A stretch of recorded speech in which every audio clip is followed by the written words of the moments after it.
Imagine somebody who constantly, throughout the day, kept on eating and nibbling, never stopping, every 5, 10, 20 minutes eating something. How unhealthy would this person become? Obese, overload of the system. That's not the way Allah created us. We need gaps. We need time to eat and time to not eat. Just like the body also needs its time to not eat, so too the soul needs time that it is not interacting with the dunya. In our journey towards cleansing the soul, one of the tips that the Quran and Sunnah hints at, and our scholars are explicit at, is cutting off from the world for a period of time, of not being involved in the dunya and spending some quality time alone by yourself in front of Allah subhanahu wa ta'ala. As for the Quran and Sunnah hinting at it, a number of verses and a hadith are mentioned that we can derive this from. Of them, for example, Allah subhanahu wa ta'ala praises those who الَّذِينَ يَخْشَوْنَ رَبَّهُمْ بِالْغَيْبِ. They have the khashya of Allah in ghaib, in secrecy. And one of the interpretations, when nobody is watching them, when nobody is looking at them, that is when their khashya, when their khushu', when their taqwa becomes the most manifest. And our Prophet ﷺ said, whoever amongst you can have secret deeds that no one knows about, let him have those secret deeds. Have some deeds between you and Allah that nobody else knows about. And in fact, the concept of i'tikaf even, that you cut off from the dunya, you cut off from your friends, you cut off from your work, and you just sit in the masjid and you worship Allah subhanahu wa ta'ala. This is of the mechanisms to attain tazkiyah. Subhanallah, this world we live in, the hustle and bustle, the stress, the constant noise, we don't even have time to just allow our souls to be comforted in dhikr and ibadah. Constantly surrounded by our cell phones, our family, our job, the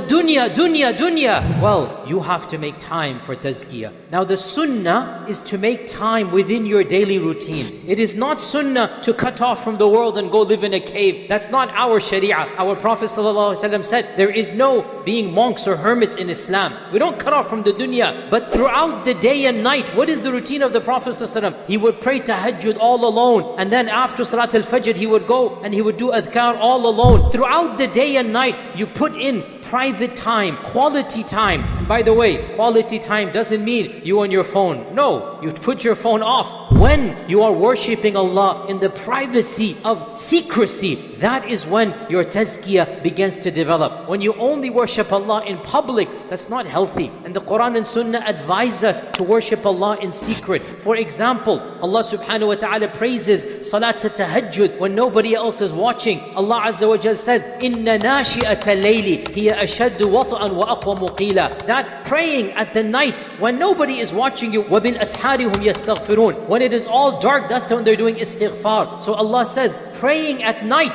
أَقْوَمُ وَأَشَدُّ. It is the most strongest. It's going to give you the most iman and taqwa. When nobody's watching and you stand up and pray, that will fortify you like nothing else will. And our Prophet ﷺ said, the most beloved prayer to Allah is that which he does in the middle of the night. فِي جَوْفِ اللَّيْلِ. That is the most beloved prayer to Allah. In another hadith, he said, the prayer that the person does in his house is better than any prayer except for the fard prayer. Away from the eyes of men, you are praying alone. Nobody's watching you except the fard. You should pray in the masjid. Other than that, the most blessed prayer is the prayer that you do all alone. The same goes for sadaqah. Allah subhanahu wa ta'ala says in the Quran, إِن تُبْدُ الصَّدَقَاتِ فَنِعِمَّاهِ. If you give sadaqah publicly, good. وَإِن تُخْفُوهَا. And if you hide it and you give it to those who are deserving, فَهُوَ خَيْرٌ لَكُمْ. It is better for you. Secret sadaqah is better for you. And our Prophet sallallahu alaihi wasallam mentioned that on the day of judgment, 7 will be sheltered when there is no shelter other than the shelter of Allah. One of them was what? A person who was all alone. Nobody was watching him, and he overcame with emotion, and he started cry from the fearing of Allah subhanahu wa ta'ala. His emotions got the better of him, and he began to cry out of thinking of Allah subhanahu wa ta'ala. And again, like I said, the sunnah of the Prophet ﷺ, you are busy during times of the day, and then you are absolutely alone when nobody is watching you. It is not the sunnah to break off from the society and not interact with people. The Prophet ﷺ said, the believer who interacts with the others and is patient patient at the negatives is more beloved to Allah than the believer who cuts off out of fear of avoiding the negative. We interact with the believers. We're a part of society. We go to work. But throughout our 24 hours, we schedule private time, alone time, and especially at night. During this alone time, Ibn al-Jawzi mentions that of the methodologies of coming close to Allah is you have khalwa with Allah Azza wa Jal. You are alone with Allah Azza wa Jal. And he said this is one of the greatest mechanisms of attaining tadabbur and tazkiyah. What should you do when you're alone? 4 things. Number 1, the ibadah of the qalb. That is tawbah, returning back to Allah, repentance, feeling guilty. So ibadah of the qalb. Number 2, the ibadah of the mind. What is the ibadah of the mind? Tadabbur, tafakkur. You think about the blessings Allah has given you. You recall the favors Allah has done unto you. You recall your own shortcomings. You recall your purpose in life. You need to just cut off from the world and think about what are you doing here? What is your purpose? What is your goal? That is the ibadah of the mind. Number 3, ibadah of the tongue. Ibadah of the tongue is of course dhikr and dua and Quran. All of these are ibadah of the tongue. And number 4,